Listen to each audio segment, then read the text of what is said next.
Bury the Archduke with an empire's lamentation. Let us bury the Archduke to the noise of the mourning of a mighty nation, mourning when their leaders fall. Warriors carry the warrior's pall, and sorrow darkens hamlet and hall.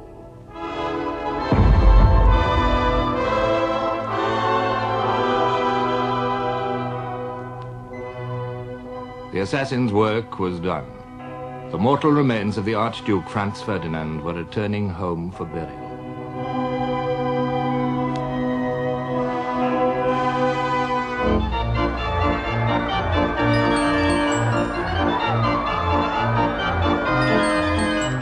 A world on holiday took only passing note of another Habsburg tragedy. In that brilliant summer of 1914, it was, for most men, only passing notice. An Englishman living in Capri glanced casually at an Italian newspaper. There in the stop press news was a telegram that the Archduke Franz Ferdinand had been shot as he visited a town called Sarajevo, of which neither of us had ever heard. After lunch, we consulted the Times Atlas and found that Sarajevo was the capital of Bosnia, which seemed almost equally remote and insignificant.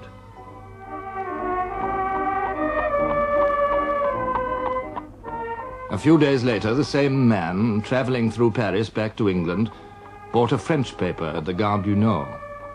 There was an article in it headed Sarajevo, and for a moment, so faint had been the original impression, I wondered where I had seen that name before. Sarajevo, Sunday. After the crime, reprisals. Violent anti-Serb demonstrations have taken place. More than 200 Serb houses have been sacked and their occupants maltreated. Martial law has been proclaimed.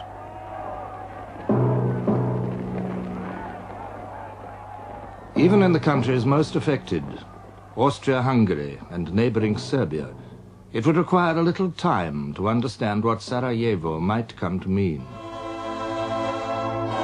In Austria, as the Archduke's body was brought back to Vienna, opinion against Serbia steadily hardened. The German ambassador reported to the Kaiser. Count Berchtold, the Austro-Hungarian foreign minister, told me today that everything pointed to the fact that the threads of the conspiracy to which the Archduke fell a sacrifice ran together at Belgrade. I frequently hear expressed in Vienna, even among serious people, the wish that at last a final and fundamental reckoning should be had with the Serbs. The Kaiser noted in the margin of his copy of the report, "Now or never." 4 days later, July the 6th, he sent a message to the Austrian Emperor. The Emperor Franz Joseph may rest assured that His Majesty will faithfully stand by Austria-Hungary, as is required by the obligations of his alliance and of his ancient friendship.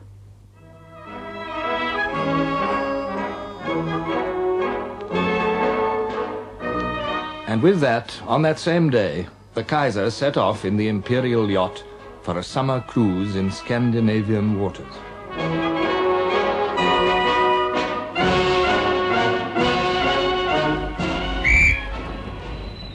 This was the holiday season everywhere, and the sea was calling. Emperors and princes, soldiers and statesmen, rich men and poor men, it was holiday time for all.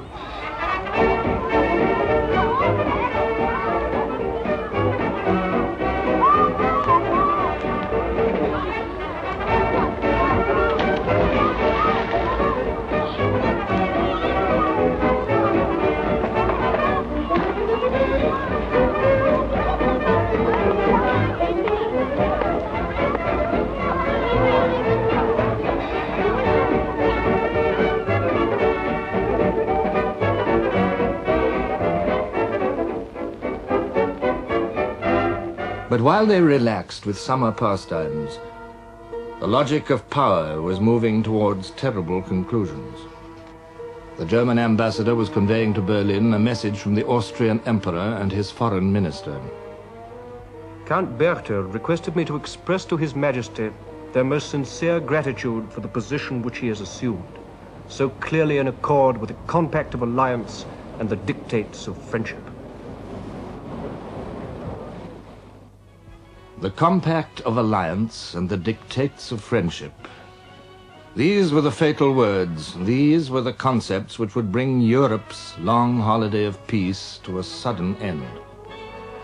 Under the innocent laughter, beneath the internal tensions, behind the diplomatic courtesies, a network of compacts and alliances linked the powers together in misfortune. In the center of it all was the triple alliance of Germany, Austria-Hungary, and Italy. By a secret treaty in 1879, Austria and Germany had been allied against Russia. Impressed by Germany's growing strength and overcoming her distrust of Austria, Italy joined the compact in 1882. So the center of Europe, with two young nations and one ambitious old one, became a fortress, waiting for the day to make a sortie. The implications did not go unnoticed on either side of the fortress. The Russian Empire was more than a power. It was the focus of an idea. Slovaks and Slovenes under Austrian rule, Czechs and Serbs, all looked towards Russia as the protector of Slavs everywhere. And Russia, conscious of the menace of the Central Powers, had found an ally. In 1891, the apparently impossible happened. The Imperial Russian government, the very symbol of tyranny, signed an agreement with the Third Republic of France. So the Triple Alliance was now faced with a dual alliance, and the dual alliance was linked to the Balkans, an unsettled area which could at any moment burst into flame. None of these arrangements brought security. On the contrary, tension and anxiety grew. Both groups looked for new friends, the Central Powers towards Turkey and her empire stretching down to the Persian Gulf. France, building her own empire, looked uneasily across the Channel at the heart of an empire in being. Slowly and unwillingly, British policy bowed to the pressure of events.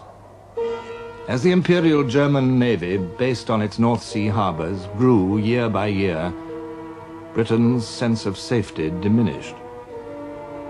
Lord Haldane, an admirer of much in Germany, summed the feeling up. We who live on islands and are dependent for our food and our raw materials on our being able to protect their transport could not permit that protection to be threatened by the creation of naval forces intended to make it precarious.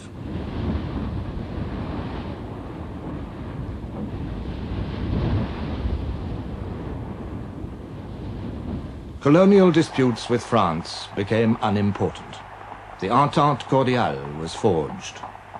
In 1906, military discussions began between the two countries. These completed a process described by Winston Churchill, all that subterranean, subconscious movement whereby the vast antagonisms of the Great War were slowly, remorselessly, inexorably assembled.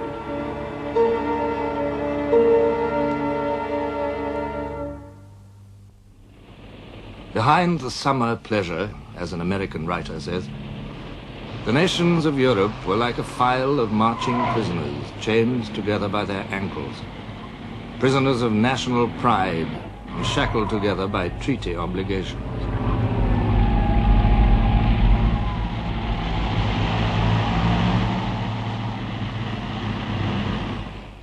Britain's entente with France was followed by an understanding with France's ally, Russia.